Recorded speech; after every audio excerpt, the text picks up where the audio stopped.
There once was a man named Gold Roger who was king of the pirates. He had fame, power, and wealth beyond your wildest dreams. Before they hung him from the gallows, these were the final words he said. Our perspective is yours for the taking, but you'll have to join us first. We left everything we debated at the Yonko table. Ever since, pirates from all over the world set sail for the Grand Line, searching for the Yonko table, the table that will make their dreams come true. Yo, folks, welcome to the latest and the greatest from the Yonko table. That is the voice of Grandmaster Hoop coming at you from, well, we're coming down to earth because we got some things we got to take care of. We leaving the Saber base just like our man Nick Fury because we got to deal with the secret invasion. That's right, folks. We're here to talk about the latest and the greatest from the Marvel Cinematic Universe, and it's Marvel's latest Disney Plus show, Secret Invasion, starring everybody's favorite badass super spy, Colonel Nicholas J. Fury, played by ever so greatly Samuel L. Jackson. And we're here to talk about this 6-episode miniseries that has somewhat of a mixed reception from the MCU audience. We haven't been covering it weekly, but the finale just passed today, and we're here to talk about it as a whole. With me, as always, is fellow Yonko Dr. Jace Attorney. Dr. Jace Attorney, Secret Invasion. I know you have this love-hate with the MCU. Did this Secret Invasion reinvigorate your MCU spirits after the great last outing of Guardians of the Galaxy Volume 3? Did this continue the hype train for the rest of Phase 5? No. Whoa. Straight. No. Absolutely. What a shock. An MCU project that was dividing the fandom? What? Listen, you know me. I feel like I speak for some people, both in our Yonko chat, even in the Discord. When it comes to MCU fatigue, it's real. It's a thing. This show didn't help. And it sucks because it sucks that it doesn't deliver, because it's coming off the heels of Guardians 3, which, from what I remember, we all found that to be a pretty damn good MCU film. And it's like, oh, we're back. And it's like, oh, we never left. We're back, man. So you would think like, okay, this is the start of like the incline for the MCU again. I'm telling you, man. But I think Bob Iger said it best. And I know he's in hot water right now for, some of his comments with the recent going-ons with, the strikes and everything. But I believe he was on the money on one particular comment he made. And it was the fact that there is MCU fatigue. He acknowledged it. There is fatigue. There's oversaturation. And Disney's going to be cutting back on Marvel production. I think that's a good thing. And this show reinforced that. We'll get into the nitty-gritty, I'm sure. Sure. But that was a long-winded response to give you, no, we're not back. We were never back. I think this show has a lot of things that are worth discussing, which we will get into. We are not alone on tonight's venture in picking out who's a Skrull and who's human. Let's see which supernova is joining our spy team. All right, so we're here. Secret Invasion. Dr. Mondo, do you want to give your quick take overall of your thoughts on Secret Invasion as a whole? Dr. Mondo with an MCU take? Yeah, like I'm gonna echo a lot of what Dr. J said. Like, really, I was one that adored Guardians 3. And yes, I have been critical in the past of MCU. Guardians 3 made me hopeful that we were going in the right direction, but it seems, at least for now, it was a false dawn. Because this show wasn't it at all. I love spy espionage stuff, and I was like, oh, this is might be interesting, you know, like some espionage stuff that's gonna go on in the MCU. And I didn't feel the espionage. I just felt that we were going in circles and into nowhere. I just felt that it was moving at a snail's pace and going nowhere at the same time. But we'll dive a little bit deeper on that. So yeah, like, no, I give it like it's pretty bad in my book. Oh. I mean, that's not crazy coming from Dr. Mondo. I'm saying that, you know, he's not fond of it. Neither is your take. Watch the Boba Fett episode if y'all want to see my rage, but just in case.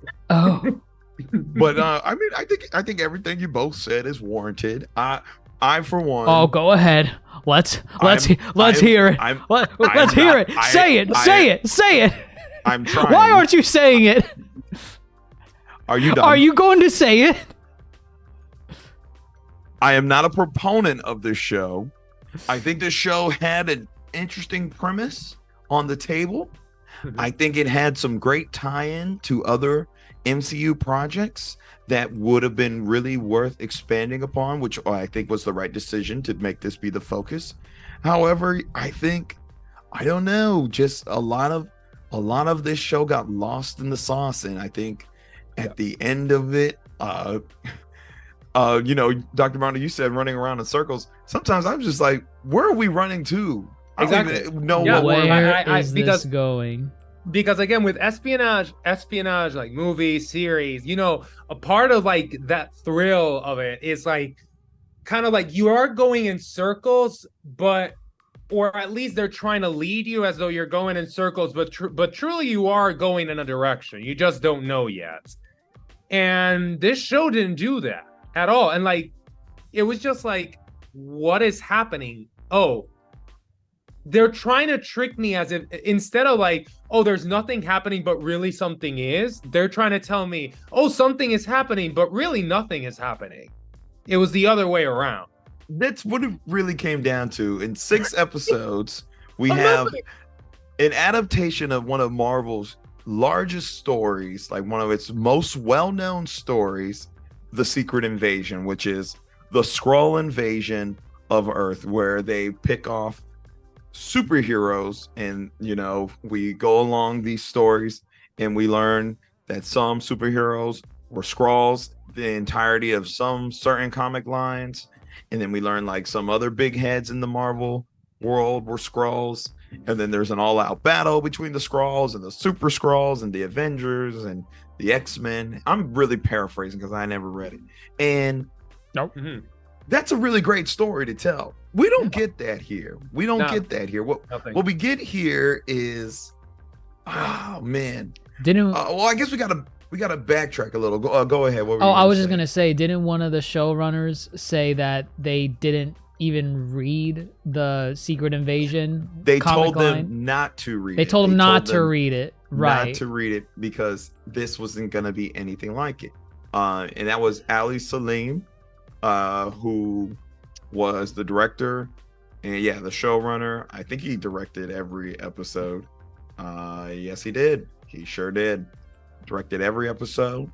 And I'm glad he didn't read it, but I'm also kind of sad because you're glad what he a cooler didn't read concept. it? Well, I just know what I mean is what a cooler concept we would have had if they actually did the Secret Invasion and gave it the film treatment, and where we could see, you know, or also too, just the idea of Secret Invasion, I don't think should be condensed in a mini series that features no Marvel heroes, no Marvel villains. Well, there's some Marvel heroes in the finale. Are there? Yes. One. The powers from we'll Harvey. get there. We'll get there. But okay, let me ask this. does this story, Secret Invasion, being condensed to 6 episodes, and knowing what was presented in the comics, and if you watch Avengers Earth's Mightiest Heroes, are you satisfied? Are y'all satisfied with what we were given here, knowing what this could have been? No, like, and I think Yeah. even not like, oh, so knowing what it could have been makes me like, damn, they really screwed up a great opportunity. Like, they just threw it in the trash. Like, but let's say even if they didn't know, well, obviously they did. It was still really freaking bad. Like, and I think I'm going to say something that's like, I think I've said it before, and maybe like some of the table has said it before with other Marvel series, but the pacing, god damn it. Like, Marvel series, the majority of them have the same pacing issues. And I don't understand what is the obsession of condensing everything into 6 episodes that are short as hell, or the longest one, which you would expect would be the finale. Oh no, actually the finale is like one of the shortest ones. Again, like, it just makes, and this is not the first time Marvel does this. This has been like a common theme in a lot of the series. 6 episodes. The first episode presents something that you're like, okay, this is kind of interesting. Episode 2, 3, 4, nothing happens. It moves at a snail's pace. Episode 5, oh my god, this series is gonna end soon. Let's scramble. Episode 6, they just give you a burnt egg, like a totally burnt out stuff there, right there. I like these. And then it's like, we're done. It's over. It's over. Never again. Enjoy the meal. Bon appetit. And it's like, what did you just give me? You gave me trash. It's one of those things where and again, maybe it's wishful thinking. I feel like Bob Iger being part of Disney again, maybe he'll lay down the iron fist. For too soon. Maybe Oh wow. Yeah, that's a deep cut. Maybe he'll lay it down for whatever initiative that whatever initiative there is for having these shows be either limited to 6 episodes or being extended into 6 episodes.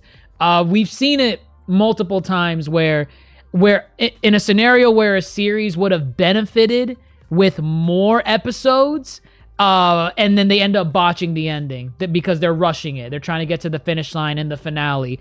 Or there's a scenario where there's not enough content in the story that they wrote to warrant a 6-episode series, which I feel like this kind of falls into place in that scenario where you have an almost hour long episode. 1 and 2, I think, were the longest. Episode 1 and 2 were the longest and episodes. then and then the rest of the series is like 30 minutes. 3, 4, 5, and 6. I'm like, if y'all only wrote enough content for a 4 or 5 episode series, just end it with 5. Where is the ironclad rule that you need 6 episodes for this? Like, but She-Hulk gets 9? Why? I think it's just that, how do I say it? They just give them the amount of episodes like after they write stuff, or because it's the only thing that makes sense. Because the way this has happened, it's a repeating offense. A like MCU TV, Disney Plus series. They're written like they're either way too long and they compress it, as you're saying, or they run out of juice and they're just trying to really stretch that gum out until they can. The Laffy Taffy. The Laffy Taffy. I think what it also comes down to is just the selection for what needs to be a series and what needs to be a movie or what needs to be a mini series or a lost. special. Or a special is getting lost in the sauce. I for one think Secret Invasion would have benefited a much longer run idea if you make it a series and you don't try to wrap it up all in 6 episodes, because I had similar sentiments with Loki when I thought nothing was happening, but then when they dropped that there's a season 2 coming, I was like, okay, fine, I like that. There's more to this story. There's a lot more that could have been done with Secret Invasion, a lot more cooler ideas that they could have expanded upon. Unfortunately, they said, we're going to take one of the largest Marvel stories. We're going to condense it to 6 episodes. Some episodes going to be literally 30 minutes of action and not even that great of action. No, wait, 30 minutes of action? You mean like... I think episode 4 was episode... So I would say like episode 4 and 5, even though they were like half an hour, 35 minutes or something like that, really the action? Maybe 5 minutes.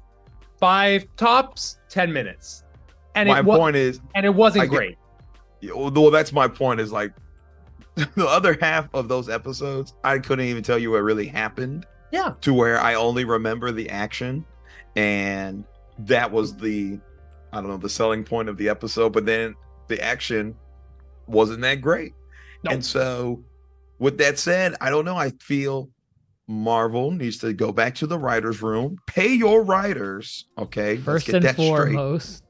Pay your writers, and I guarantee they will come up with something better. This could be a giant stick it to them for not paying their writers. Honestly, I'm thinking it has to be that. It has to be something where the writers are not getting paid sufficiently, and because of that, they have real life problems that are, affecting their work, and you get stuff like this where, they're preoccupied with their actual life, and they can't give a product that's actually reflective of something that's made of quality because they're worried about them being underpaid and whatnot. I would like to think if they were sufficiently paid and felt comfortable in their jobs, they would give us something better, and I feel like that has to be what the reason is as to why just time and time again for the last several years at this point. It would be one thing if it was like, oh, okay, it was just one dud out of like a bunch of diamonds, this is not the give first him a pass. dud. It's the 10th dud. It's the 11th, the 12th. And that's why, Grandmaster, because I guess we could start talking about the actual series. When we saw episode 1, right? When only episode 1 was out, I remember thinking I hated the first episode. I hated it. Okay, that's interesting. And then, but right, for me, it was the best episode. But you see, I felt like even though it laid some groundwork, I was bored. And then I remember, right, what was your take on it? You're like, well, it's only episode 1. We have to give it a chance. I'm like, no, I said, okay. You have to wait 5 episodes for it to be good. Let's get into this. So overall plot: Nick Fury knows of the Skrull secret invasion. He's coming down from Saber. He's gonna recruit his little team. Talos, the Skrull leader that we met in Captain Marvel, Maria Hill, and they're going to take on the Skrulls, the Rebel Skrulls led by Gravik. That's what we're here for. Gravik. And that's all kind of laid out in episode 1. Like Dr. Mondo said, it's an espionage type of series. The Skrulls could be anybody. They've infiltrated governments. Fury owed them something that he promised in Captain Marvel, and they are mad because he did not follow up on it. I thought that was a great premise to kick things off, to be the inciting incident. I thought that was great. I agree. Like, the thing is that the first episode, like, I know what Dr. Jace was saying. The first episode, it wasn't like, oh my God, it blew me out of the water great, but I was like, I'm intrigued. Let's see what they do with this. It's an intriguing plot. It's an intriguing plot, knowing that literally you can't trust anyone. They can be anyone. And kind of like jumping away from the first episode, one thing that I found really dumb that they did very early on, I think it was in the second episode or third that they did it. It's like one of the things that would have made this series so interesting. Again, the characters don't know who the Skrulls are. We shouldn't know either who the Skrulls are. And it's I can like, buy that. it's like trick the audience. Which I think episode 1 did a good job with that. Episode 1 did a good job. It didn't again, not blowing, but it sets the stage. It sets the stage up for that, which is great. But then in the second episode, they have this. Gravik has this. I think it's second or third. Gravik has the meeting with all. And I was like, yeah, this is dumb. It's like that was like the biggest spoiler that you could have given us in the entire series. You gave it to us in the second episode of 6. And now we know, oh yeah, the world leaders are Skrulls. Thank you. Let me say this.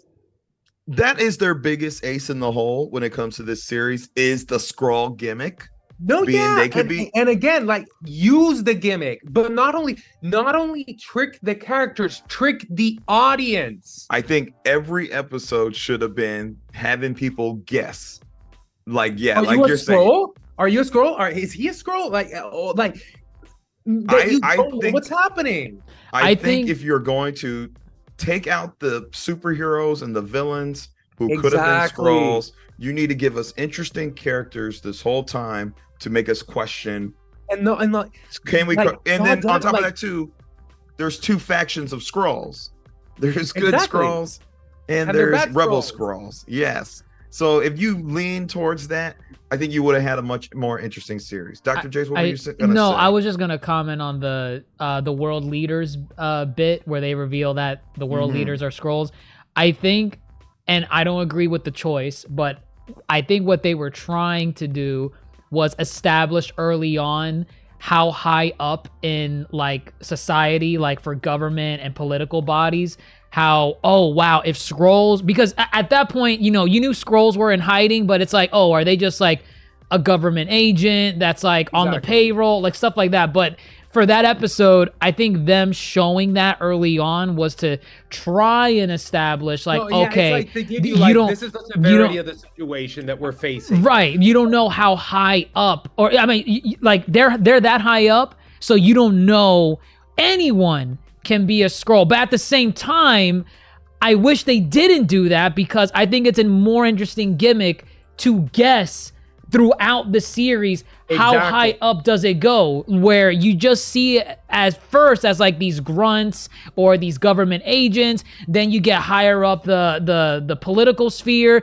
then you get to world it's like, a spider web. You get to world leaders. Exactly. It's like that's the buildup that this show needed, and it didn't give that. Like, what an intriguing espionage story that like no one and everyone at the same time are the enemy, because it's an enemy that in a way it's like everywhere but nowhere, because it can be anyone. And it's like for you to like try as the audience to figure out like who is the true villain, who is actually running the show, who's the puppeteer. That makes a great espionage, like literally the like a shadow leader. That makes a great espionage story. That makes an extraordinary espionage story. And they had everything, all the tools to make an amazing espionage story here. And they showcase some elements that I've been wanting them to take part in the MCU to really show like how high the stakes are. So like, for example, throughout this series, I was questioning the rating of they get into a lot when it comes to torture, violence. There's a scene where that lady cuts off that dude's finger. Do not call her just a lady, because I think she might be one of the best parts of the show. Okay, yes. I don't remember her name, but she was Academy Award winner, Olivia Colman. What was the name of her character? Oh, jeez. Oh, wow. So you don't even know the character name, and you're giving me crap for not knowing the actress. Her name is more important than the character. Ridiculous. She's Absolutely. put Sonya Fallsworth of MI6, which So And we've been she's a harping on. new character, right? She's new. She's new. There's a lot of new. An old entries in this associate show of Nick Fury. Nick Fury, right? Okay. She's MI6, so she's British intelligence. Okay. Olivia Colman, I think, was one of the most enjoyable things about this show. I Right. think she does Agreed. in the scene you're talking about, yes, where she's torturing the Skrull, cutting off, I think, his finger. He does she does the finger. She does the injection with the temperature to make the blood boil. I'm like, yo, whoa, that that beats like cutting off a finger. Honestly, but I love her character because it's that she's like, oh, hello there, I'm your friend, but at the same time with a smile on her face. Her demeanor the whole time With a smile on her face, the character. she just cuts her finger. She was- She gives you, Yeah. oh yeah, your blood's gonna boil. like outside of like the stuff that we did not like, I think that was an element that I did. Like she was probably one of the better elements whenever And you know she's what? on screen. I don't know if maybe it was useless and all that, and maybe this is a hot take, but I found it interesting that they killed Maria Hill in the first episode because no, but like let me like was it a useless death? Quite possibly yes. In like once you see the entire series. Well, right? let's get into the whole scope of kind of. So we talked about just the concept of the Skrulls. Let's get into kind of the plot moving forward. So, Rebel Skrulls trying to take over. Insurrect many governments, cause chaos because they don't have a home. Basically destroy humanity so they can take over. Maria Hill, Talos, Nick Fury are on the job. They're gonna take care of this. Maria Hill, first casualty that we get, and again, this is a Nick Fury story. Hate it. This is a Nick Fury story. I wish they didn't kill her because we already don't get enough of Maria Hill. She was a fan favorite that people were begging to come back for years. Yeah. I completely like it's one thing if maybe like in the midway season finale or in the season finale if she did die, because maybe then she would have contributed something interesting to the ongoing story that was going on, and then you would appreciate having her back. She did cool stuff, whatever. They brought her back to kill her. In the way of Boba Fett, it's the same way where they brought in Cad Bane for live action, and then they kill him. And I'm like, okay, that's I guess he could do that too. So I see where you're getting at, and they're really valid. Like, and the way, the reason I'm saying that, okay, like, I wasn't as shocked or annoyed. Let's put it as annoyed, is that one of the things that irks me of the MCU a lot of times. It's like, when we see the trailers of the MCU movies that we're like, oh, this character's gonna die for sure, and then nobody dies. And it's like very safe, kind of like the stakes are high, but really not really, and you're not feeling them. Like Maria Hill dying, being so close to Nick Fury, being a fan favorite and all that.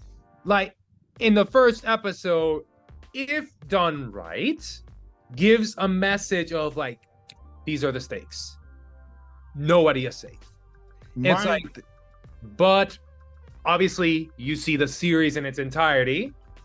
And then it's like, wow, this was a useless ass death. Yeah, like I'm not but, like seeing the first episode. Seeing the first episode. Obviously, I haven't seen the next 5 episodes. Right.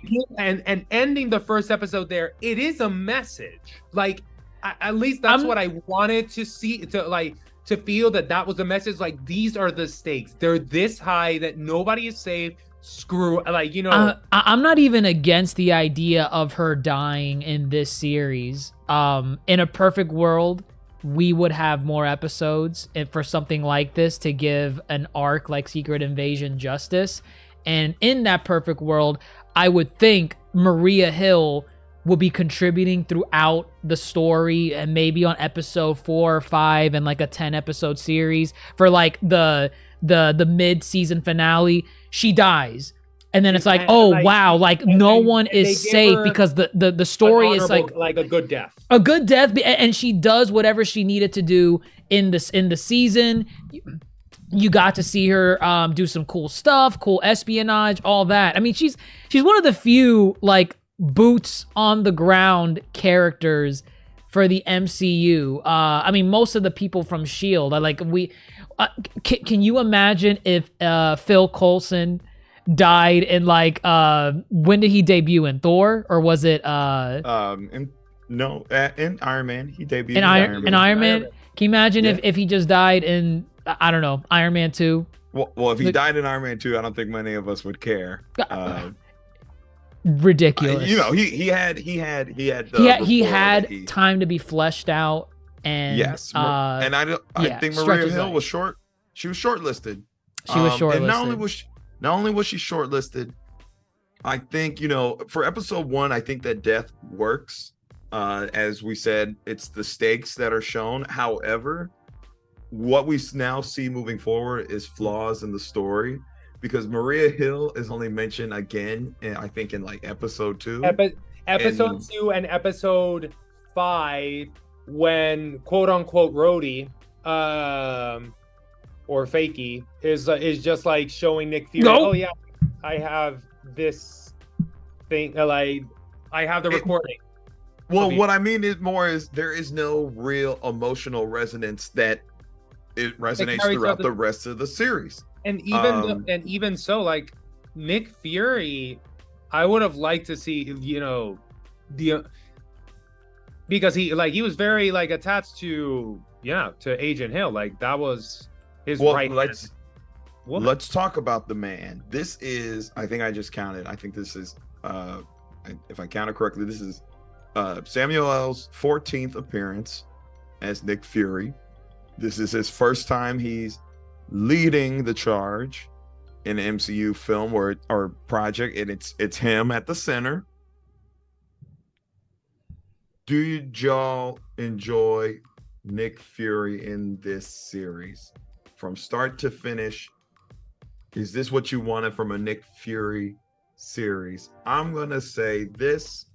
A lot of things that I enjoyed from Nick Fury is stuff that ties into other films or ties into his backstory. I really liked his the de-aging scenes where he's talking to Gravik when he's younger. I like, you know, they're building off of the promise he made with Captain Marvel. But then everything else, it's one of those, I think it's like the MCU trope that the hero is gonna go through the motions until like the last couple of episodes when they finally suit up, and this is He what we've gets been his waiting cloak. for. They were using it's like they're at a lost, and finally they find themselves. they were using the crutch of he hasn't been the same since the blip. How? I feel he's relatively the same. I didn't get that relatively, vibe. but yeah, I don't think we ever get a vibe that he's like so He's- different he's from before. detached. I think it's like, from- if anything, like he's like Um, more mellowed out. He's like, that's I think what the old Nick Fury because like the old Nick Fury, the younger Nick Fury was more gun ho. Like this one, like he's more methodical. He's like, I'm gonna think first, shoot later, type of mentality. Which I think he's I- kind of always had. But like, For a but yeah, while now. but yeah, it wasn't anything that I was like, oh my god, this is a heaven and earth change from the Nick Fury I saw in the first Avengers movie. Oh my god, no. Was it different? Sure, a little bit. A more aged, more calm, more, you know, a wiser Nick Fury because of experience and all the shit that's happened in between. But it's like, no, it wasn't a heaven and earth change. And like honestly, another thing that I liked a little bit, one, I did like the scenes, like the flashback scenes, because it just like hammers in like and makes you question, maybe Gravik is kind of right, and they're right to kind of be mad. maybe Gravik's right. Maybe Fury isn't really nothing without his friends, the Skrulls. That's one thing I'll say I liked about the story when it comes to how they represented the Skrulls. It made me really, in some ways, feel for the Skrulls, and a little bit justified in them just being pissed overall, because this is something that was promised in the 90s. At this point, it's gonna be 30 years from that time period where Nick Fury says, you fight for us, the government or whatever, and I will find you a home. 30 years later, where's the home? What, Nick Fury, what are you doing? And someone like Gravik, who ultimately became an extremist, his downfall is probably one of the more interesting elements in the show, I feel like, because it's really just showing frustration and not having a proper home to call home for the Skrulls. And I think there are some scenes where there's good interaction. I really in the finale, one of the few things I liked that scene where he's really yelling at Nick Fury. Yes, that was the best scene of that. That was the best scene of the finale. Yeah, him just grilling the interaction between Gravik and Fury, which wasn't really even Fury. Exactly, so I'm it kind of takes it out a little bit. But it's at that moment you think it's Fury, and he thinks it's Fury. No, and he came to serve. Kingsley Ben-Adir. We saw him in the Barbie movie as a Ken. He was giving his Ken energy. Bob Marley. Right, he's gonna be Bob Marley. He's also played Malcolm X in One Night in Miami. Wow. I think he's one of the up and coming big names that he's about to make some waves. Interesting. And yes, that scene he ate.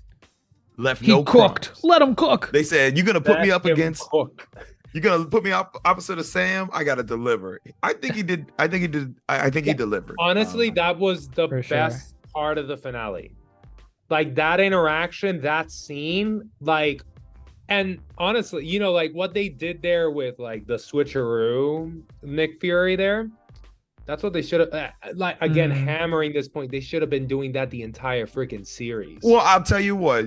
Since we're talking about that scene right now, real quick, I didn't see it coming. Wait, what scene?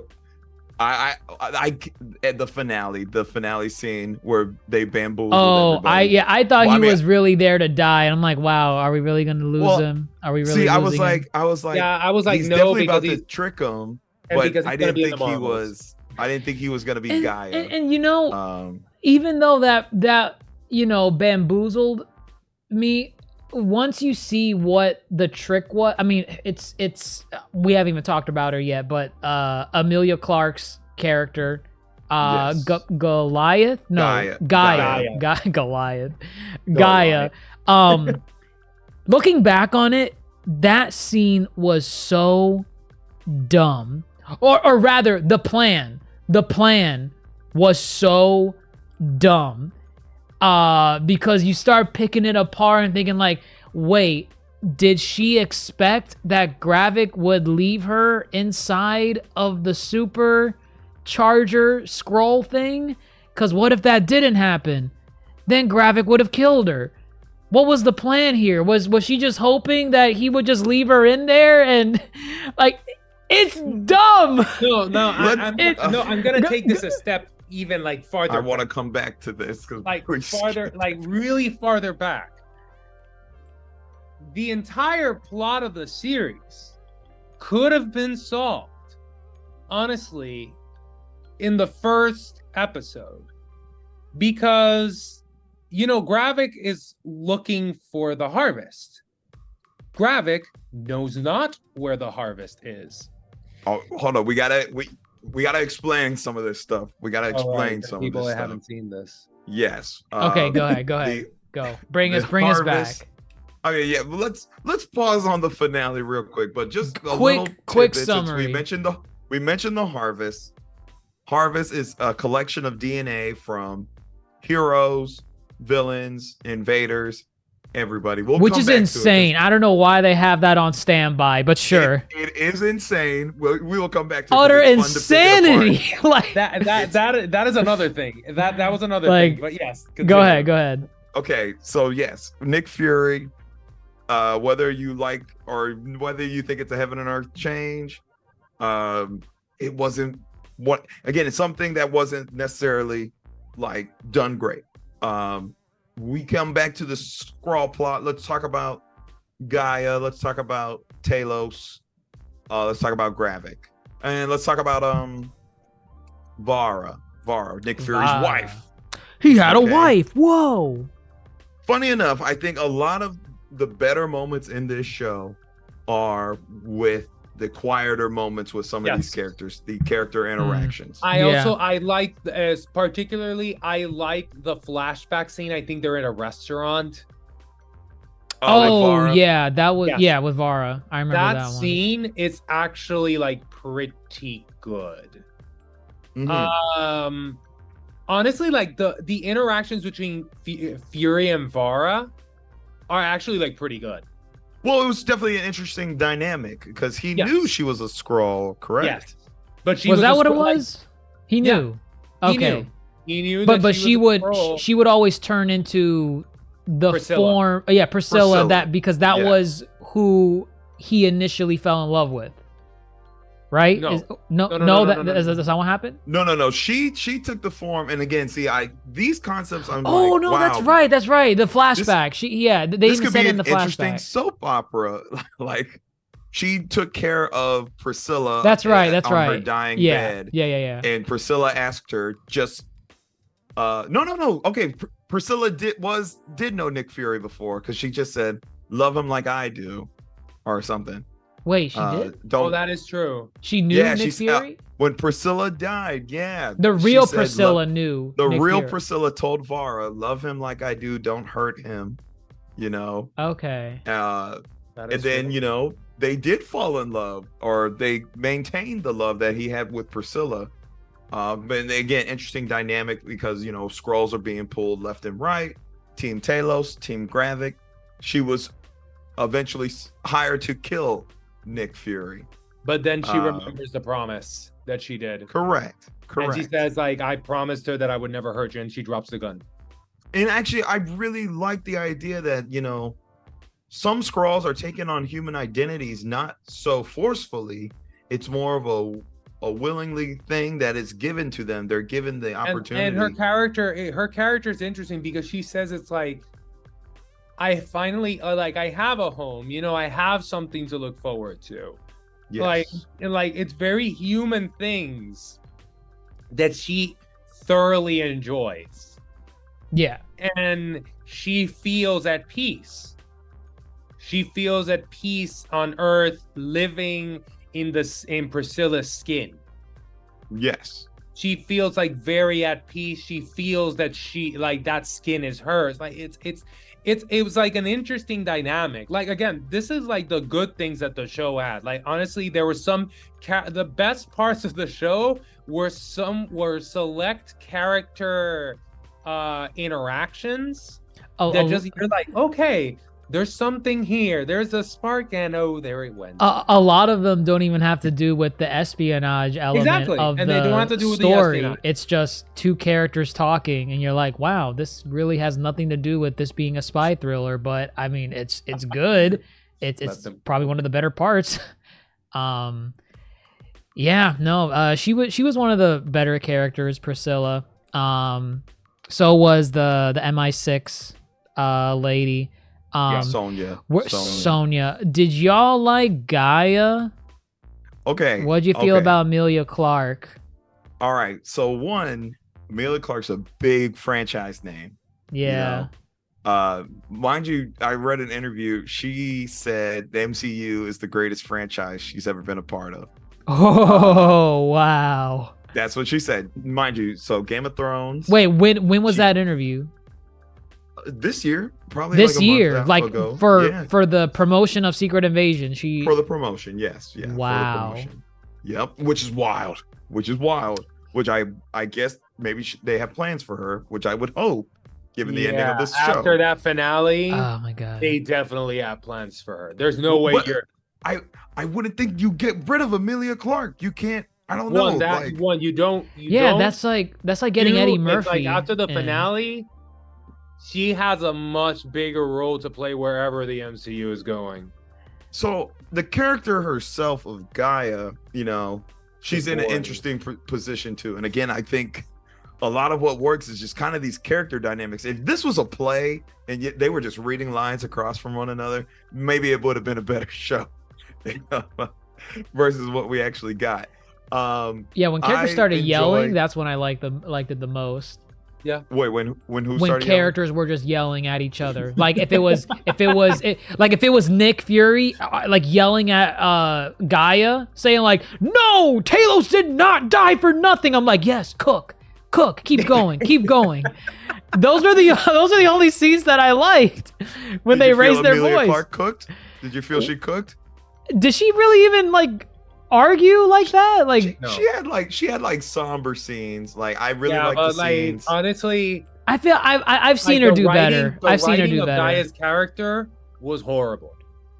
The writing of I don't think it was terrible. I just feel like they didn't do anything with it to a degree. They didn't do enough with her. They didn't do enough. Honestly, I felt to a certain degree that and again, this is not Amelia Clark's fault. Amelia Clark, they gave her hot garbage and she tried to turn that garbage into gold. I think she needed as Dr. J said in my book. As Dr. J said, I think she would have benefited from a yelling match with Gravik. Like they had that one face off, I believe at the end of episode 3, where we thought she ate it. Right. I'm so glad she did not eat it. That was obvious that she did. Extremis, baby. Extremis. Yeah. No, he's crazy. But I also did like her back and forth with Talos, played by Ben Mendelsohn. Have you seen the meme of Amelia Clark saying daddy? No. What? Daddy? So Ben Mendelsohn, I'm pretty sure he's Australian. So the way he says daddy is like daddy. Okay. So Amelia Clark in an interview was like, it's really bad because people are going to run wild with. She's like, daddy, come here, daddy, come on, daddy. Wait, like she was like pronouncing it correctly, like making fun of him. Yes, but she's like, daddy, come on, daddy. I need to see it. And just imagine what people are doing with that clip. Either way. Oh. Interesting. Right. Exactly. Either way. Talos, I like him. I always liked him as a character since Captain Marvel. I think he's in an interesting situation. This whole thing has led to the death of his wife, who we last saw in Far From Home, when it was revealed that him and Soren was her name. They were posing as Nick Fury and Maria Hill. So that's the last time we saw her. Died off screen. Daughter's about to go run off with the rebel leader, his protege, who's now an extremist. You got Talos still believing in the good fight. I like that dynamic. It's a dynamic we've seen before, where the hotshot apprentice is fed up with how things are going and lashes out against the master. And I think just given the Skrulls and what they got going on in this world, I enjoyed Talos as a character. However, there's times where I'm like, there's not enough. And then we get to the point where he's dead too. Right. And I feel it was somewhat of a waste. Yep. Talos did not have the high ground when he was going against Gravik. No. Yeah, no, I wasn't. I mean, just the whole concept of like the super Skrull, like what's Gravik's endgame in this again? That brings me to the real big plot hole of the entire friggin' show. The show could have been done in the first episode. I mean, what What was the plan though? It was just create a bunch of Super Scrolls to take over. I think you know, he wanted to take over because they weren't going to get a planet. So they were going to forcefully make Earth their new home. Okay. Versus, because, you know, there was a lot of conversations about people kill each other over nothing. Why would they accept us? You know, humans are like wild animals. We're going to come in and control things. I believe the Super Skrull, which I'm glad they brought in because Super Skrull is a cool concept. They brought it in as a deterrent because, you know, Gravik kept saying stuff like, "What's your little Avengers, Fury? You gotta send them in." God, Yeah. I kind of thought that was dumb. The Super Skrull was just a deterrent. Oh no. I thought the whole because you and I have had for the Avengers thing. Like you and I have had this conversation multiple times ever since Avengers 1 where I'm like, why doesn't Nick Fury call the Avengers for this? This movie ends in 5 minutes, and I think you always defended it by saying like, what would you always say? You would always say something so dumb. They were busy. They were doing their own fight. They're a lot doing, of times I like to say, no, it would be like Iron Man 3, where it would be like, why doesn't Tony Stark call the Avengers for help? Why doesn't he get help from them? And then I would like to think a lot of these Avenger films run parallel to each other. So, but they don't attempt. They don't know if they're busy or not. Like it would be one thing if, like in Iron Man 3, he calls Thor. He's like, "Thor, I need help against the Mandarin. They just launched missiles at my home." And Thor says like, "Sorry to Mr. Stark, I am handling the off-world. I'm off-world with the ether fighting the Dark Elves." You got the money. You got the money for a little phone call from RDJ. You got the money from money for Chris Hemsworth just to do a little phone call. You got that money. I hate, and then like it comes again in this series where it's like this is a global threat. Gravik says, why don't you call the Avengers? Tried to give a reason. They gave a reason. I just thought it was. It was dumb. a bullshit reason, but it was like, at least I was like, okay, good. I mean, the reason was what? It was just, we gotta handle it ourselves. We gotta handle it ourselves. Well, okay. In the grand scheme of it all, of course. What is Cap gonna throw his shield and everything and be like, "Are you a Skrull? There's a Super Skrull. We gotta find them. He'll be smart. Let Tony. If he was alive, oh, well, I guess they really have anyone. Call Wakanda. Call Wakanda, huh? Yes. They're dealing with Talokan. It's over. Fury's it's over. Right. Fury's right. The Avengers don't know how to fight that fight. And actually, funny enough, about Wakanda, I think Samuel L. Jackson was in a recent interview. Yes. Someone asked him, so since your role as Nick Fury like spans like since Iron Man 1 and you're Samuel L. Jackson, do you get like a lot of say as to like how things go with your character or where you get to appear in the MCU?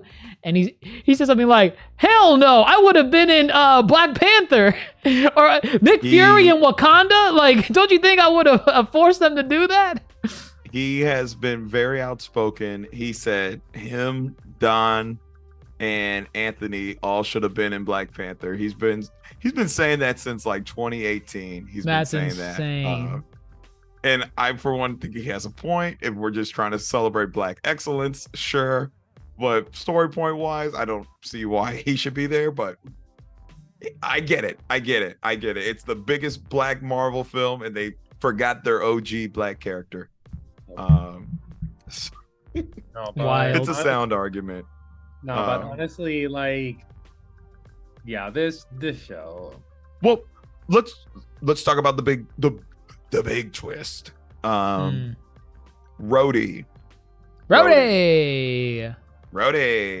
Did you guys know? I did not. Or did you suspect? So I think there was a. Oh, go ahead, Dr. I started suspecting it pretty much when Rhodey started acting like a freaking asshole with Nick Fury. Yeah. When he fired him. yeah, that It was was like, just how this is- nasty he was being. I'm like, Exactly. is It was this is very not the off- same guy, is It's it? very off character, and I was like, this Like, is wrong. like part of me, on as bad as it sounds, part of me honestly thought maybe it was just bad writing at first. Like maybe the writers just forgot how Rhodey should be as a person, and they just have him saying these messed up things to Nick Fury just to raise the stakes for the sake of the series. And I was like, man, why are they butchering his character like that? Just for this? Just to show that Nick Fury has no friends in the government and he can't trust anyone, even the ones that are willing to stab him in the back that are not Skrulls. But then the more I thought about it, I'm like, I feel like he has to be, man. Like, I gotta give the MCU some credit. They're not gonna butcher Rhodey, who has been in the game since Iron Man. Well, this version of Rhodey since Iron Man 2. Like there's no way. And then you get the reveal where, you know, he does like the wipe on the bathroom. Oh my God, he's a Skrull. Which I'm like, oh wow. Then the question. I'm still gonna call it bad writing. You're still gonna because- call it bad writing. Because as Dr. Mond, I'm gonna use his phrase, it was a heaven and earth shift of the character of Rhodey, to where it was, even if you didn't theorize that he was a Skrull, you knew something was wrong. That was not ever. This is the same guy that said, "Should we take baby Thanos and just go back in time and, you know?" Right. Are you explaining the There- plot of Hot Tub Time Machine? There were no quips or like nothing, things that he would nothing. normally say. I mean, wasn't this the guy that was like feeling we'll get into the other twist because this calls into question what I'm gonna bring up. But wasn't this the guy that was like connecting with God, what was it, Nebula or Rocket that he connected with in Endgame or something? Okay. No, we can talk about it. Let's talk about it. What the finale would reveal that. I mean, Okay. we know Rhodey's a Skrull. The but when we question was find how Rhodey, long? How long? And what it appears is that he can't walk, which means this would be after the time, literally, when he got shot down by Vision in Civil War. And also the hospital gown that he was in. Correct, the hospital It's the gown, same hospital correct. gown he was in Civil War. Correct. So what they are implying is that Rhodey has been a Skrull since the events of Civil War, which a lot of people are upset about.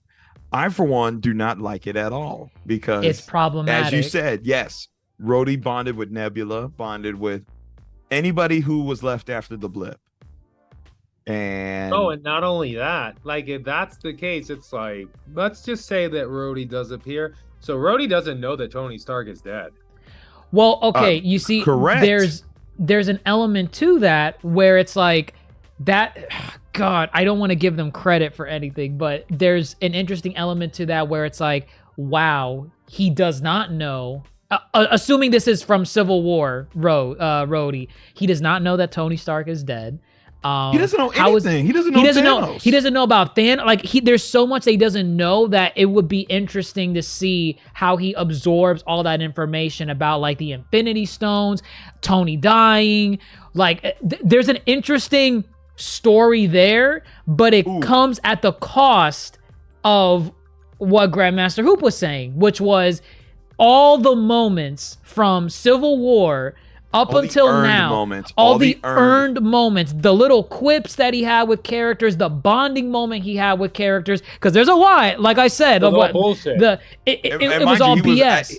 He was holding Tony's hand when he died. He was holding. He was at his funeral. He was at his funeral, and I get it. The logic is, well, he's Rhodey, so he has to make it seem like he's Rhodey. He can't just not. He can't just not show up. Like, but and also, and like this is good because it ties into what I was saying before, like of the like bad writing and plot hole of this. So you know that they put them into these pods, and these pods they could kind of almost extract memories from them. Yes, correct. Yeah, right. That's right. what. Yeah, that's what it was doing. Exactly, that's what it was doing. So here it comes. Gravik was looking for the harvest, right? Why he saw Nick Fury in Russia. He could have easily kidnapped Nick Fury, put him in a pod, extract his memories, and he would have known where the harvest is. Where's That's the all fun I in get to do. Where's the fun in that? I'm gonna say I'm gonna say easier said than done. And Easier also, said there's than the done. element of- The Skrulls can Nick beat their Fury right ass. there in Russia. He can I'm pick just saying- Fury up by the throat and say, "You're coming with me to the pod." wanted Fury to suffer a little bit. Excuses. Wanted him to suffer a little That's bit. bull. Like, come on, that's bullshit. It's like you could have made it. You could have made him suffer. One. I ain't mad at You that. could have made him suffer. You could have put him in a pod. Oh, look, here's the harvest. Okay. I One. don't think you got a show at that point. One Exactly. dent. But like a good One- show, you actually get good writing, so you can actually have a show. I'm not knocking them for those points. Now, I'm not knocking them for There those. is one dent, and it's a minor dent because I feel like the people at Disney that are writing the MCU, they don't really care about this detail, so they're gonna pretend that no one knows about it. There's one dent in Rhodes not being. Oh, I'm sorry. There's one dent in the theory that this is Rhodes from Civil War and that he doesn't know anything post Civil War. And it's the fact that in Endgame, Rhodey bleeds and his blood is red. Yes. It's not purple. Ooh. It's not purple. Ooh. Now, the easiest answer to this is obviously when they're doing Endgame, they're not planning for Rhodes. When did retcon. Endgame come out? 2018? 2019. It's a 2019. retcon. 4 years later, for Rhodes to now have green blood or no, it was purple blood. Purple blood or start morphing back into your skin. And so it would be in a way where they are essentially acknowledging it's going to be a retcon. What would be interesting is if you go and watch Endgame now, and I'm curious because they could do this, they digitally alter those scenes with Rhodey to have like just a small purple hue to make it look like it, and then they're basically gaslighting the fandom saying no, it was always there. It was always there. What do you mean? We planned this as far as Endgame. Like, this is not an ass pull. And it would be funny because it's clearly red. I went back and just watched that scene. It is red in Endgame. It's pitch red. But it's a retcon. It's for sure. It's a retcon, and it's like we a clap it up for retcon them at a what lot. cost? At what cost? At what cost? Well, okay. So another interesting little thing, as far as this whole thing goes, Rhodey, Don Cheadle was he's set to star in Armor Wars, Right. which originally Armor Wars was going to be another series, Right. and I guess it was kind of dealing with the gap that Tony Stark left. Armor Wars has now been slated to be developed as a film now, and I wonder, will that be the real Rhodey, or will that be fake ass Rhodey? Well, no, Fake Rhodey's I dead. wonder. I wonder. well, Armor Wars, is it gonna? I imagine it happens. Oh, after. post. Yeah, it would be post. Yeah, but I wonder if amid this production that they're like, oh no, we're gonna do this with Rhodey, change up Armor Wars entirely, change it up entirely, because now we do got kind of a story to be told, as far as if this is Rhodey from Civil War or even Rhodey from Endgame, there's some gaps that he can fill as a character, and I don't think Rhodey is this. I mean, I don't know if Rhodey deserves a movie. I don't know if he deserves I think I'd rather see him in a special or a whole series. Yeah, but not. I don't actually. Not a I don't Do you know. think I a don't know how I Rhodey feel. that doesn't know anything post Civil War would warrant a movie? Do you think that's I think, enough to give him to work with? Post Civil War would be more interesting than post Endgame, because there's a lot that has transpired. Oh wait, Which- you mean you think there's a possibility this is Rhodey post? He's been MIA since Endgame instead of Civil War. If it's Rhodey post Endgame, I'm sorry. If it's Rhodey post Civil War, there's a better story. I Okay. mean, that's a better story than Rhodey post Endgame. For Armor 'Cause Wars, potential Armor Wars. for potential Armor Wars, for however they want to make Armor Wars, whether it's a series or a movie. I think it's a better story if Rhodey wasn't there for any of it. Because yeah, a post Endgame Rhodey is, I mean, what does he need to be brought up to speed with? Really? Nothing. No Way Home. Oh, by the way, multiverse almost cracked. That's Which about it. I guess is not even on his radar. That doesn't even involve him. At Yeah, this point. he's gonna be like, "What does that mean? What do you mean?" Right. It's funny how there's a faction of MCU characters who are dealing with the multiverse like currently, and then there's still some who have no idea what's going on. Do we know what is the time gap between Endgame and kind of just this period right now with Secret Invasion? Like, has it been 2 years? Well, we because the only reason we don't know. We don't know. The only reason why I ask is because it also goes back to when Gaia, she frees Rhodey, and you know, he says like, "Oh, what's going on? What's happening?" And she implies you've been out for a long time.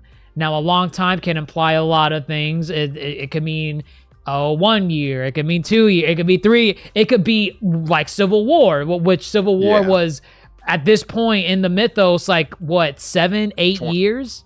More than that? Yeah. Because I'm counting the blip as well, the time gap for the blip. Well, we got to remember, funny enough, you know, the blip was what, 5 years? 5 years. 5 years. The blip puts us at 2023. So then, you know, the 2 years where we don't have MCU, or the year we don't have MCU projects, I think it's safe to assume that a lot of them take place in 2023, just so we can finally catch up. I think that if that's what they were planning to do, it turned out to be really smart. Don't give them that much credit. I don't want to give them that much credit, but so yeah, I think we're still in 2023 or early 2024 within the MCU. But that also too, Everett Ross, Agent Ross, Martin Freeman, he's not as big as a character as Rhodey, but was that him in Black Panther? Oh, Wakanda Forever? Was that him in Wakanda Forever? Who knows? You know? Yeah. That poses an interesting little question as well. Like, I understand they wanted to really get the fandom. Remember when the fandom used to theorize about so many like interesting things about what characters appearing where, what they're gonna do next? I think they wanted to do that with this, but it came because they're not doing, like, the fandom's not doing that anymore after the teaser and ass hats that in Multiverse of Madness and other movies.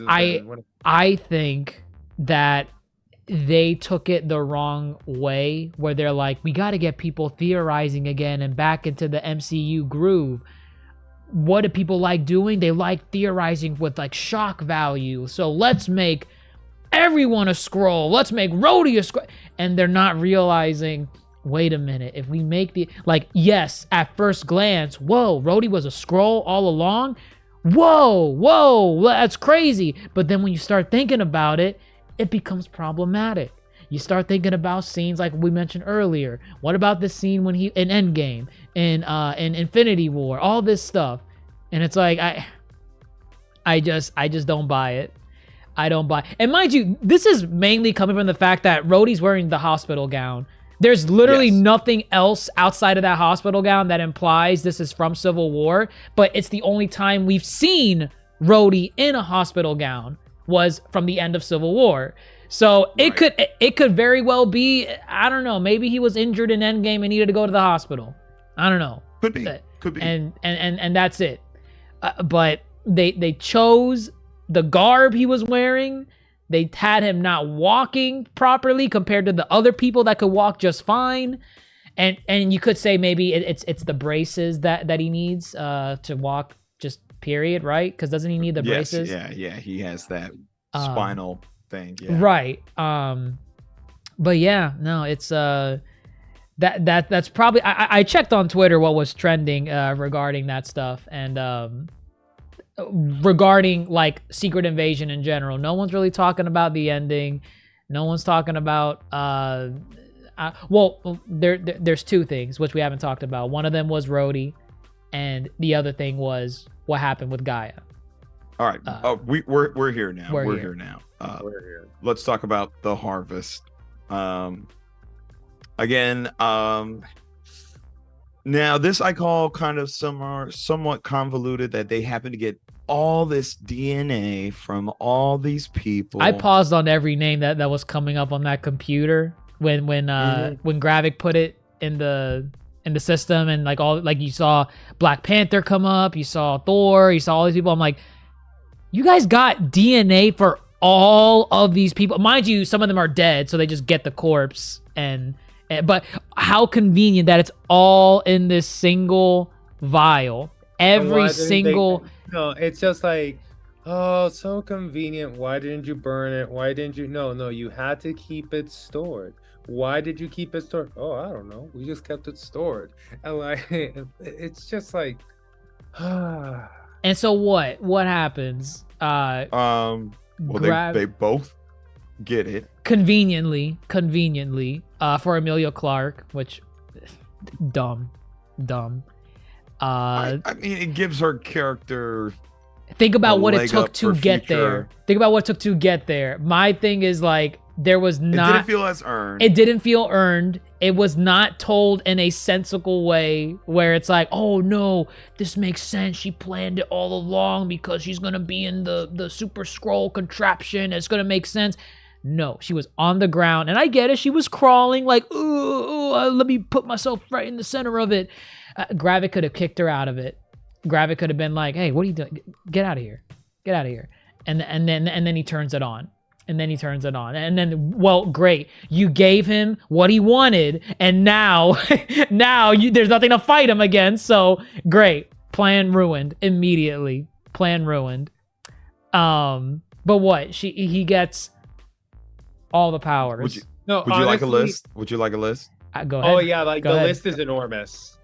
Well, these are the confirmed ones. These are what's on the screen. You have Ghost from Ant-Man and the Wasp, Steve and Bucky. Was that so teleport thing that she was doing? Yes. Okay, yes, I was wondering forgot, who is that? Okay, Ghost. Yeah, I was okay. like, but yeah, it's Ghost. Okay. Steve and Bucky, so I guess she got some super soldier. Corvus Glaive, he was the one who was fighting Vision in Infinity War, stab Vision.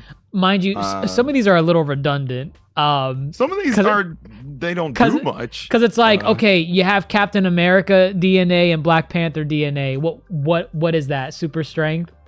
Well, agility? It's just like once you have the Hulk, which she has the Hulk. It overrides all of that. Like, right, you don't need. What's the point? Right. Thanos. Thanos's Outriders. Those were the aliens attacking. Okay, Wakanda. I did recognize those names. Proxima Midnight. Basically, they got all the Black Hand or whatever they're called. His squad, his posse. Yeah, like the telekinesis that he uses. Yeah. That's from Thanos's minions. Right. So they got all them. All the Avengers. All the Avengers. The Guardians getting DNA. The Guardians. Guardians, not Drax. not Rocket or Peter, but they got Gamora. Mantis, Gamora, and I think maybe Drax. No, Drax was there. Her was arm, there. Her arm literally. That's Drax's arm. Yeah. Yeah. The Frost Giants or the Frost Beast. If you remember, I saw the Frost Dark Beast World. name. Yeah. Yep. Chitauri.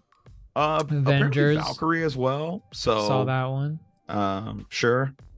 And Groot, of course. And she also got like Captain Marvel. Captain Marvel. The big one. The big one. Biggest Captain one. Marvel, which that is the one I really question because I guess it makes sense. Because she got infused basically by the Tesseract.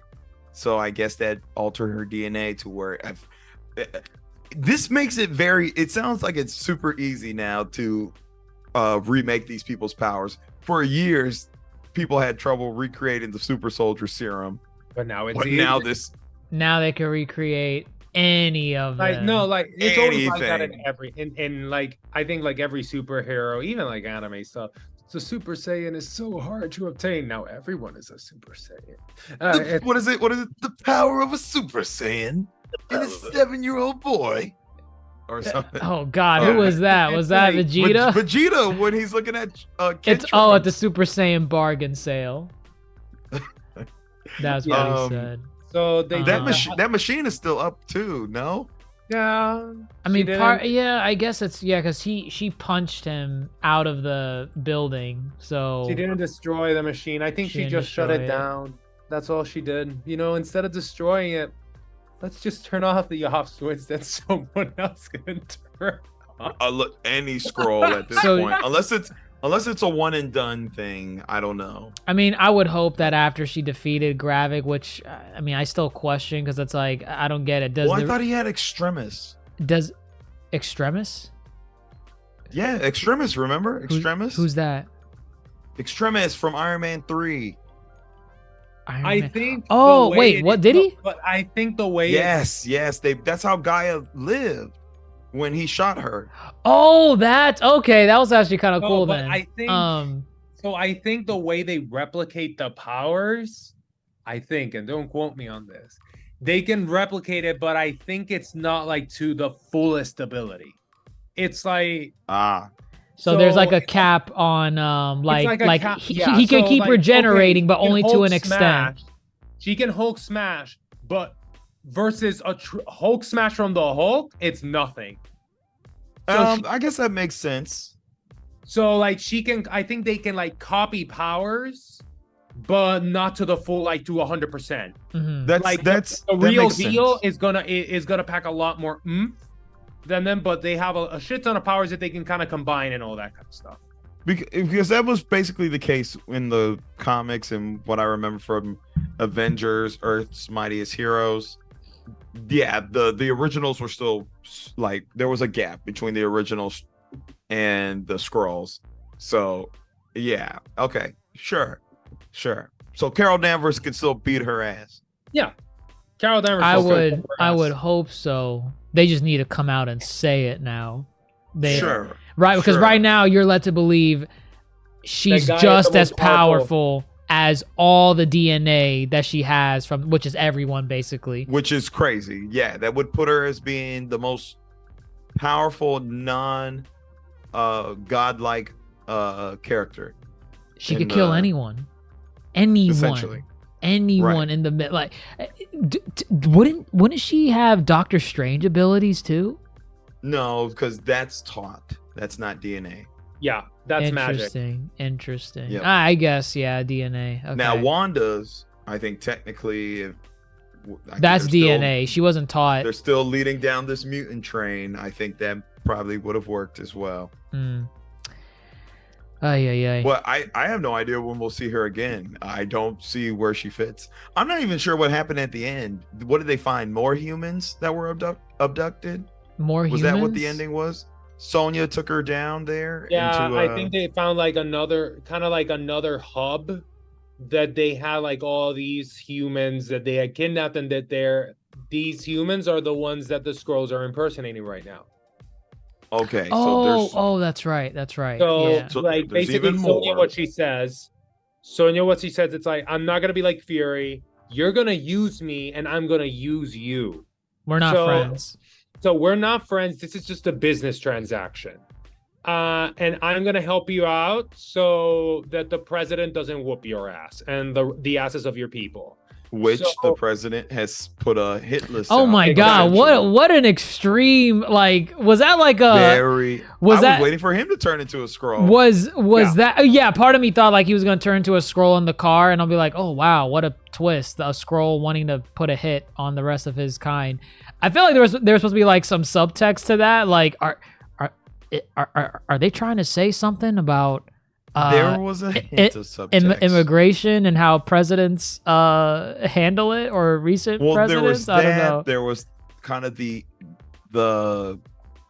radical outlash that comes from. Yeah, he says leaders radicalize movements and whatnot. Right, kill them all. I think there's a little subtext, I did not need this subtext in this. Yeah, it just I mean, It was pretty graphic too. It was graphic. I think probably the shock value of just like having society collapse to that state where people are.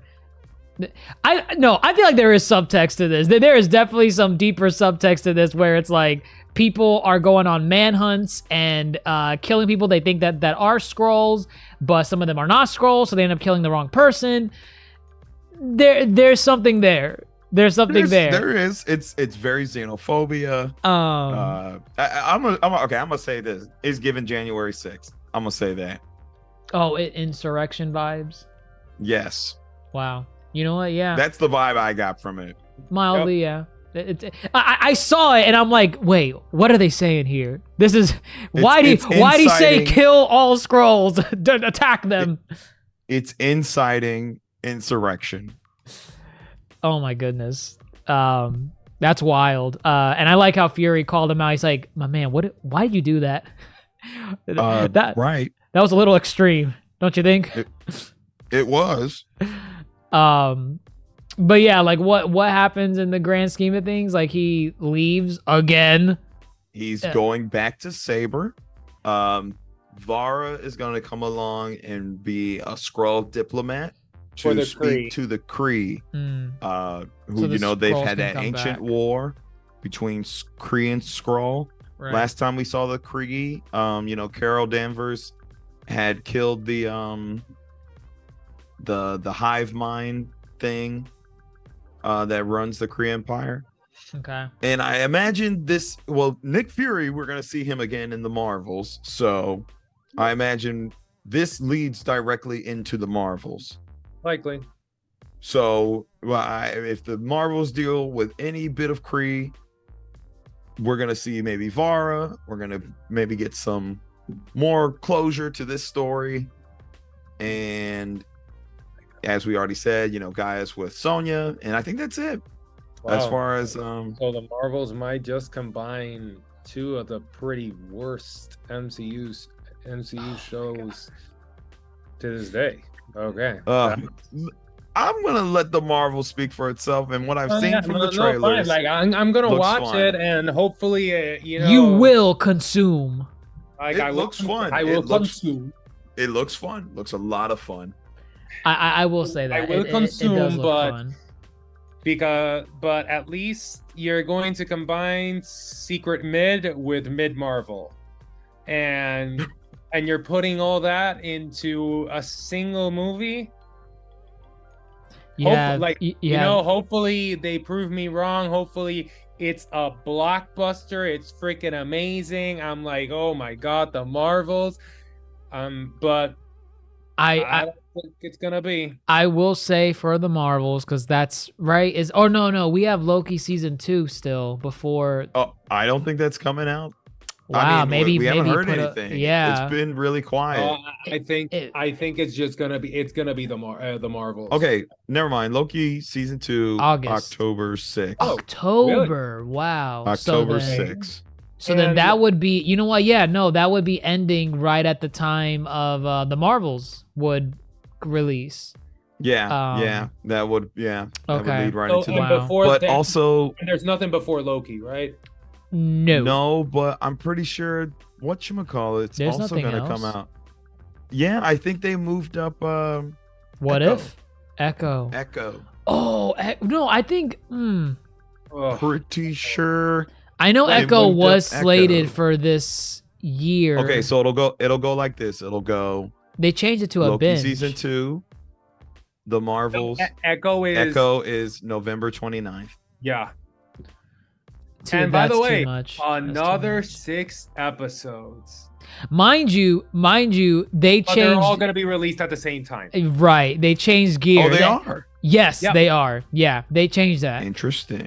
Which it makes you wonder, do they have no faith in Echo? And they're like, this is not even good enough to be a weekly, like mid-invasion or mid Marvel. That's very telling. It is very telling. Which, I mean, you know what? We'll see. It is concerning. I mean, it may work. It may work. Maybe it's something where like the executives don't see what's great about it, but then maybe that's what the fandom has been needing for a long time. Maybe it's something good that we actually won, and then we're getting it, but they didn't have any faith in it. And then So- keep in mind too, Echo will see the return of Kingpin and Daredevil, Correct. Yes. who were already formatted before for any their shows out, every episode out and whenever Right. Yeah. Right.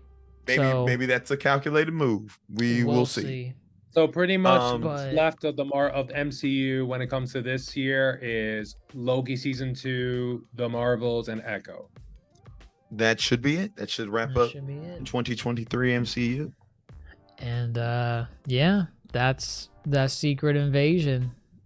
I was gonna say real quick, Mhm. you don't have to give me your full order, but this is the 9th Disney Plus Marvel series. Where do you put it?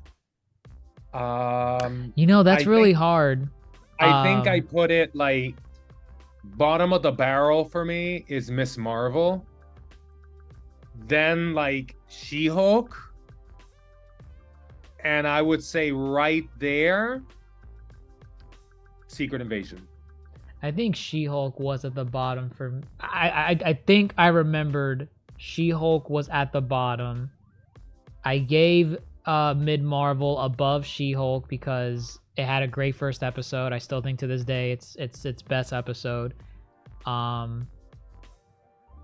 Yeah, this is like right above that. I think. I don't. I think would say it's- like it's 7 out of 9. Yeah, I think. Wait, 7 out of 9. What? Like he's saying, it's 7th place ranking. out of the 9. Oh, Seven.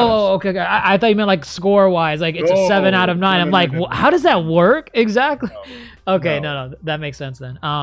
Yeah, no, it's definitely it's not the worst. I feel like, God, it didn't waste my time like She-Hulk for 9 weeks. Miss Marvel had a great first episode. Yeah, no, this one's 7th place. I mean, it's clearly the best series, have far outshined it, like Falcon and Winter Soldier, WandaVision, Moon Knight. Moon Knight is at the top. I don't care what anyone says. This is towards the bottom. Especially you know how excited we were about a series led MCU show with Samuel L. Jackson as Nick Fury. That to me kind of knocks it down even further because it's like you had Samuel L. Jackson and you still somehow found a way to deliver mid. Why? That is an accomplishment. Why did you do that? Why? And not only that abomination of an intro where at face value it seems interesting. The AI that you know what? Part of me wants to put it at the bottom. I want to put it at the bottom just for that as well. God, man. Yeah, Samuel L. Jackson. Yeah, you did AI intro. Oh my God, this could be at someone's bottom. In all honesty, just for the potential that it had because it's Samuel L. Jackson. Compared to She-Hulk, where it's She-Hulk and Miss Marvel, and it's trying to convince you, like, with these new characters, hey, look at these new characters, they're going to lead the MCU moving forward. But Nick Fury is an established character.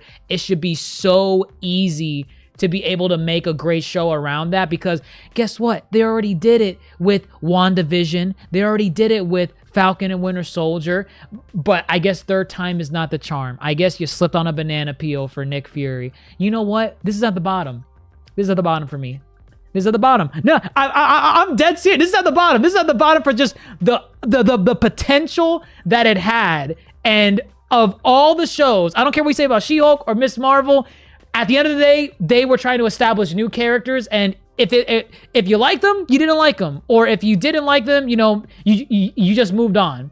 With Nick Fury, Secret Invasion, and not only that, adapting one of the more interesting stories in the entire Marvel comic verse, because it's up there with like Civil War, the Infinity Saga. It's a well-known saga in Marvel Comics. And you gave it justice like this is at the bottom. I'm changing my score. It goes, this is the worst MCU show, then She-Hulk above Secret Invasion, and then Miss Marvel. That being said, there's still things you could like about Secret Invasion. We talked about it, but it's the fact that you squandered something that should have wrote itself. And yeah, bottom. If I had a nickel for every time you said bottom in that little tirade right there, you'd have 3 or 4 nickels. I would have more than one, which is saying something. So, I'm with y'all. It's in the bottom tier, most definitely.